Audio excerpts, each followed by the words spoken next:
del déglu del xool Feeling Dakar site bi lay jox information yu leer. salaamaaleykum mbokk internetu Feeling Dakar donc tey nag dañuy sawar torop ci di leen dalal ci seen premier numéro d'émission Feeling People tey nag ñu ànd ci ak artiste bu mag boo xamante ni kenn dootu ko présenté mën nañ ne yaay ci ñenn ñi mag ñi ci ñenn ñi à travers conseils yooyu nga xamante ni moom leen di jox ak leçon yooyu ngeen di tiré ci différents rôles yi muy interprété donc dañ koy bàyyi rek mu nuyoog yéen ñi nga xamante ni yéen a ngi seetaan asalaamaaleykum wa rahmatullah dañuy sant yàlla d'abord di julli ci Seydina Limaamu alayhi salaam waaye it di sant suñuy waajur bu baax a baax ni ma koy defee saa su ne rek di yeesal sama njëbal saa su ne ci sama borom kër di nuyu fans yi xarit yi am di jàmm yi waaye nag plus particulièrement ñi nga xam ne ñoom lay jàkkaarlool actuellement nii ñuy seetaan Feeling Dakar. alors tey buñ ne Rouba xel yépp dem ci la femme exemplaire la femme soumise est-ce que réellement dans la vraie vie Rouba Seye noonu la mel. ni ñu koy waxee saa su ne nee nañu saabu du fóot boppam. am na ñu ne noonu laa mel am na ñu ne rôle la mais li am solo rek mooy en tout cas man Rouba Seye maa ngi def sama kéemtalaay kàttan ba nga xamante ne nii su ma ko melul it maa ngi koy bëgg a jege waaw te it dinaa ci def sama kéemtalaay kàttan parce que nag buñ nee théâtre dañ ne yare. te balaa ngaa yar kenn nga yar sa bopp d'abord. alors buñ nee théâtre wax ne yare donc ci kaw théâtre boobu ci la ñuy ñëw parce que théâtre laa mën a wax ndax à vos débuts waxuñ tollaguñu woon affaire de cinéma fii ci Sénégal. donc mu nekkoon loo xamante ne peut-être que choix bi metti woon na mais loo gis rek comme ni nga ko waxee sànq yeete bi moo ko laaj est-ce que yomboon na nga bàyyi étude naam jéemoon nga ci sori tuuti mais nga bàyyi ko pour topp sa passion. bàyyiwuma pratiquement pour topp sama passion mais dama bàyyi parce que dama amoon ay problème de moyens moo tax ma gën a bàyyi théâtre mais bàyyiwuma ko pour topp sama passion parce que passion bi ma koy def mën naa ne moo jiitu may dugg école. man commencé naa di répéter ci samay troupe théâtrale 1 an après ci lay doog a dugg école ci lay doog a am 7 ans pour dugg école donc maa ngi ko doon def ñaar yëpp te dérangé wu ma woon ci samay études. mais bi ma demee ba xam ne y a un problème de moyen au lieu que ngay sonal say parents au lieu que man may sonal samay parents ci fayum école te pour ma fay aussi dama daan am ay retard ak yooyu je me suis dit que ne ma arrêté uti leneen lu ma def moom may gën a yomb bi ma ko arrêté aussi c'est pas parce que dama topp théâtre bi mais dama dem def samay formation et tout pour bëgg liggéey mais bi ma utee liggéey aw ma concentré wu effectivement ci sama passion muy théâtre. mais est-ce que yomboon na tey sa entourage muy sa yaay wala mu nekk sa papa say frère ou bien ñi nga xamante ni ñoo la war bàyyi la nga topp loolu arrêté jàng parce qu'en général même nit bu nekkee ci condition yu difficile parents yi duñu nangu dañuy bëgg mu jàng. C'était pas facile pour sama papa. parce que ñoom seen famille dañu gëm jàng dañu gëm diplôme mais sama famille yaay. ñoom aussi gëm nañu jàng mais. xam nga géwal moom buy def culture wàcc na donc loolu la woon sama papa rek moo ci amoon tuuti problème mais par la suite bi mu xamee ne sama passion la dama ko bëgg daf ma dénk ay kàddu bàyyi ma dem liggéey ñaanal ma. d'accord alors ñu dugg tuuti ci théâtre bi ak rôle bi nga xamante ne moom nga incarné ci Mbetteel donc nga nekk foofu une femme soumise une femme boo xamante ni du yuuxu du wax dina fipp mais bon rarement rek lañ koy gis. alors ak révolution dafa am ak société bi fu mu toll jamono ji ñu gis ne jigéen ñi léegi ay bañkat lañ est-ce que réellement jigéen noonu la war a mel ci rôle boobu nga incarné ci Mbetteel. waaw man pour man. jigéen da nga war a nekk une femme soumise mais. y a un mais. y a un mais. d'accord. man dama ne toujours nekkal jàmbaar nekkal bañkat ci biti ci sa wàllu liggéey. xam nga boo génnee ci mbedd mi parce que nag aussi c'est pas parce que tu es une femme soumise sa biir kër mbedd mi da nga war a bàyyi sa bopp ñàkk fayda laa koy tuddee manque de conscience laa koy tuddee que ku jug dugg la wala ku jug yëpp la mbaa mu xeeb la non non mais ci sa biir kër la mais boo génnee sa biir kër tu dois être une femme brave courageuse nekk bañkat doorkat waar ci décision yu ñu mënti jël nga fexe nekk la première man loolu laa gëm mais nag bu nekkee ak sa jëkkër la tudd. ak sa njaboot la tudd dafa war a am benn c'est-à-dire beneen phase booy wane ci sa biir kër bu bokkul ak phase bi ngay wane ci mbedd mi. ak ci sa milieu bi nga xam ne ci ngay liggéey. d'accord alors mu am aussi beneen tendance boo xamante ne moo leen fekk si wàllum théâtre muy mën nañ ko tuddee cinéma mais ñu gis ni ñu bari ñu ngi koy def. yow bàyyi nga jàng dem nga defi formation bi mais aujourd'hui gis nañ la plupart muy jeunes yi surtout ci jeunes yi la gën a fréquenté ñëpp dañuy bëgg cinéma sama passion la pour ñu def ko est-ce que passion kese doy na pour nga dem jouer du théâtre wala nga dem defi cinéma. bon am na ci solo passion bi am na ci solo mais li ëpp solo actuellement mooy formation bi dafa am solo parce que loo bëggul doo ko def da ngay am passion d'abord def ko mais aussi li ëpp solo mooy nga am talent bi. dafay am solo aussi ci li ngay def parce que nag parce que li ma naan xale yi ñoom bon duma faral di wax toujours ci ñoom. d'accord mais lu ëpp li ñuy def mooy dama am passion def cinéma dama am passion def cinéma te jàng loo gis am na 1 d'abord def 2 def 3 def 4 mais mënoo tëb bëgg cinéma parce que yaa ngi ciy gis succès bi yaa ngi ciy gis nit ñi xam la et tout alors que dafa xaw a dangereux un tout petit peu. ci xale bu jug rek. tey ne dama bëgg tëb jubali directement ci cinéma bi parce que dañ naan moo ëpp xaalis boo ci xasee ba siiw moo ëpp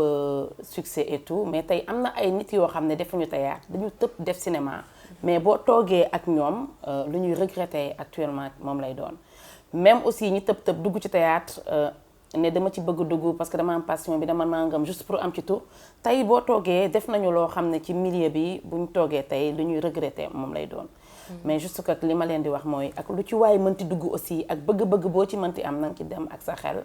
na nga ci dem ak bu fekkee jigéen nga xalaat ne ëllëg ak sóoraale ëllëg waaw sóoraale ëllëg muy góor aussi sóoraale ëllëg parce que du añ du reer mais dafa jar sedd lu mat a sedd la d'accord mais aussi gis nañ ni li nga xamante ni moo di beneen tendance la muy mouvance bi ñi nga xamante ni ñooy présenté suñu genre gi présentatrices yi wala présentateurs yi ñi ngi ñëw di jéem a nangu ci seen métier. non mënuñu ko nangu nag. mais juste que ñoom ñoo ci gën a fréquent am nañ ci wàll mais mënuñu ko nangu xam nga casting dafa fiir tey man Rouba Seye ak artiste comédienne la yow peut-être doo comédienne mais tey sa profil cinéma mën na ko soxla wala ki nga xam ne mooy def casting ci théâtre mën na soxla sa profil mu jël la mais ça ne veut pas dire que da nga jongoma da nga rafet man boog li may bañ que dafa jongoma dafa rafet moo tax ma jël ko non dama bëgg ñu jël ko effectivement day am mais damay bëgg ñu jël la parce que sa profil peut-être moo demandé ñu jël la ci biir nga jël liggéey sa liggéey comme ni mu waree foofu aussi damay pointer du doigt un petit peu ñiy def casting ak ñiy réaliser parce que tey nit mën nga ko fekk ci beneen yoon nga soxla ko sa profilam nga soxla ko boo ko jëlee même bu fekkee ne day def théâtre yow en tant que réalisateur war nga ko mën a coacher même bu fekkee dafay def ay erreur parce que loo doonul taalibeem doo doon sëriñam tey soo ma fekkee ci sama terrain jóge ci sa milieu yow ñu fekk ma ci sama terrain bul sonn dama lay duma parce que dama ci yàgg peut-être compétir naa te yow compétiroo donc loolu mooy suñu différence léegi nag le réalisateur moom à son niveau bu la jëlee dugal la ci biir li ko war mooy coacher la xamal la ne ni mu bañ la bàyyi ak sa sago mu bañ la bàyyi ak sa sago parce que am ngeen relation wala parce que xaritam nga wala rakkam nga wala nangam non da lay coacher parce que da nga bëgg ñëw ci milieu bi liggéey fi liggéey bu rafet donc mën na la coacher ba yow say erreur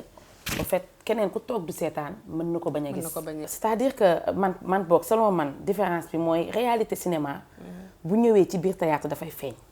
réalité théâtre bu duggee ci biir cinéma mën na bañ a feeñ seen différence mooy cinéma li muy nangu théâtre du ko nangu comme théâtre li muy nangu cinéma mën na ko bañ a nangu comme lan ci rôle yi ñuy interpréter c'est-à-dire ça dépend ci rôle yi nga xam ne moom lañ lay jox cinéma tey mën na la jox rôle boo xam ne boo duggee ci théâtre bëgg ko interpréter gars yi dañ la naan non arrête lii suñu religion mayuñu ko wala fii nga mën a yem wala fii nangam alors que li ñuy bañ ci biir théâtre boo demee ci biir cinéma mën nga ko fa fekk. donc théâtre dafa am ay principes. merci beaucoup dafa am ay principes am na foo xam ne lu ñu xuus duñ fa génn moo tax en général da ngay gis ku def théâtre ba mu neex ko.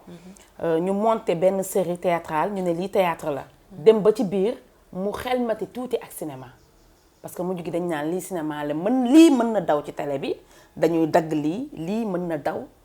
ci internet bi foofu la jëm parce que déjà yaa ngi dugal sa bopp ci foo xamante ne nii après dafay feeñ. te théâtre du ko nangu. d'accord donc actuellement ak production bu bees bi maison de production yi bari nañ même bu dul maison de production yi sax ñi nga xamante ne ñu ngi am benn caméra ñi nga xamante ne ñu ngi am benn micro cravate et tout ça def seen casting yor benn moyen bi financer nit ki mu ñëw jouer ko théâtre wala cinéma bari na est-ce que réellement xaaroon ngeen loolu ci théâtre wala ci milieu cinémato bi. xam nga nag li may wax naan art du biir day xëy wasin. tey man comédienne laa mën naa dem ba yàgg bëgg dugg ci production tey su ma demoon man tey bay dugg ci production peut-être dinaa xam naka laa ciy duggee. parce que am na ay yu ndawaan yoo xam ne à peu près di nga ko xaw a mën a maîtriser. mais ki tëb tey dugg ci théâtre yor benn micro yor benn caméra ñi ngi fi gis ñu xam ci ay producteurs yu ci bari. man su ma yeboo ne foofu lañ tàmbalee. li may wax naan li nga wax léegi ni dafa évoluer rek mais ñu ci bari. foofu lañ tàmbalee man seetaan naa théâtre boo xam ne téléphone lañ ko filmé. téléphone lañ ko filmé mais tey bu demee ba am lu baax bu demee tey ba jur dara bu mu rus taxaw ne téléphone laa filmé sama première théâtre parce que wàññi boo gis ci benn lay commencé. juste que dama leen di encourager du ma ci xóot parce que peut-être du sama domaine trop mais di leen encourager rek ñu gën a mën a yokk góorgóorlu. d'accord ñu dugg tuuti ci sa relation yi nga am ak ñi nga xamante ni ñooy say consoeurs wala say confrères ñi ngay faral di jouer ci plateau théâtre yi donc ku ci mel ne Sëñ Ngagne ban relation nga am ak moom wala Leena mi nga xamante ni moo ci nekk sa wujju sonal na la torop ci série bi dans la vraie vie yan relation ngeen entretenir. sama doom la Leena sama doom la sama rakk la sama xarit la donc dañu am relation bu nickel. macha allah boo ñu fekkee danga naan c'est pas possible. kafre am jàmm ak salaam lu ma gis ci moom lu incorrect ma wax ko. moom aussi lu mu gis ci man lu mu soxla wala lu incorrect wala conseil wala dara daf may demander. noonu laa sobee nag ci buy jouer damay ñëw ne ko mais Leena non dindi lii defal lii. nangam kon yow d'accord nga ci lim lay def ci série bi. fi mu toll nii ku ko woo di ko interviewer di ko dee li nga wax lu bësee dafa ëpp dal naan moo ma ko conseillé. donc relation bu nickel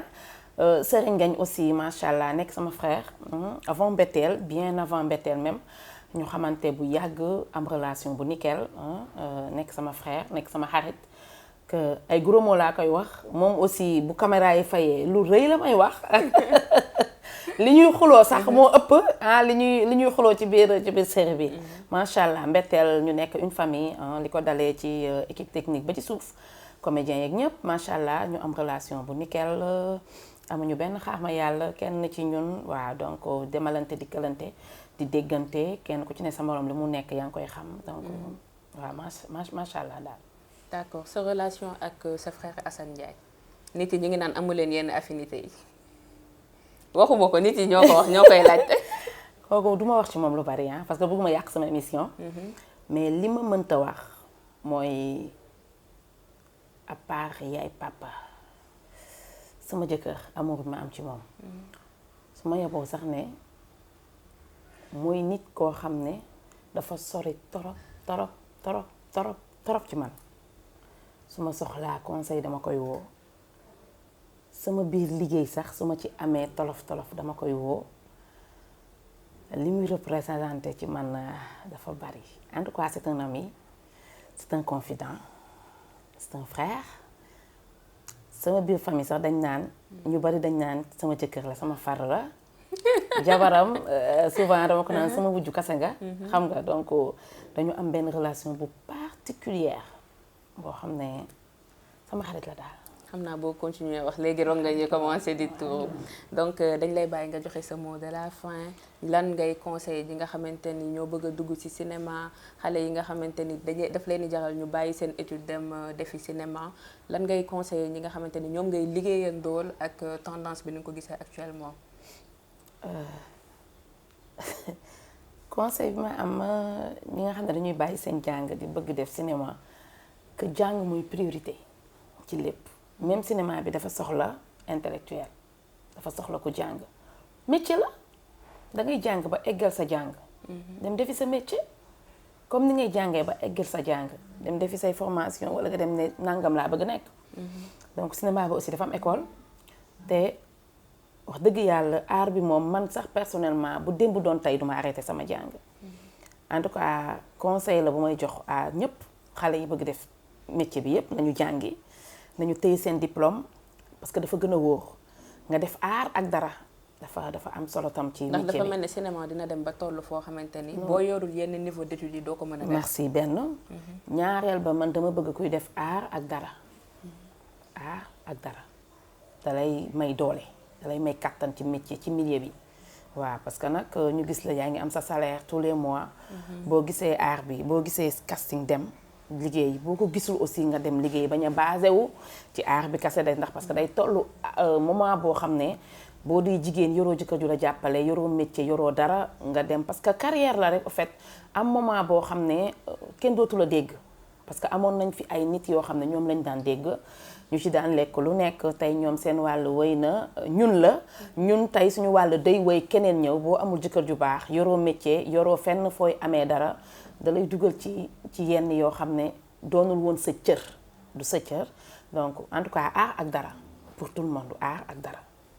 d'accord art ak dara chers internautes de Feeling Dakar tey gis ngeen ko ñoo àndandoo woon partager plateau bi ak ki nga xamante ni moo di la dame de fer la dame de caractère la dame exemplaire comme yéen ni ngeen koy waxee saa su nekk donc ñu leen di jox dig daje ci seen beneen numéro de Feeling People incha allah. del déglu del xool Feeling Dakar site bi lay jox information yu leer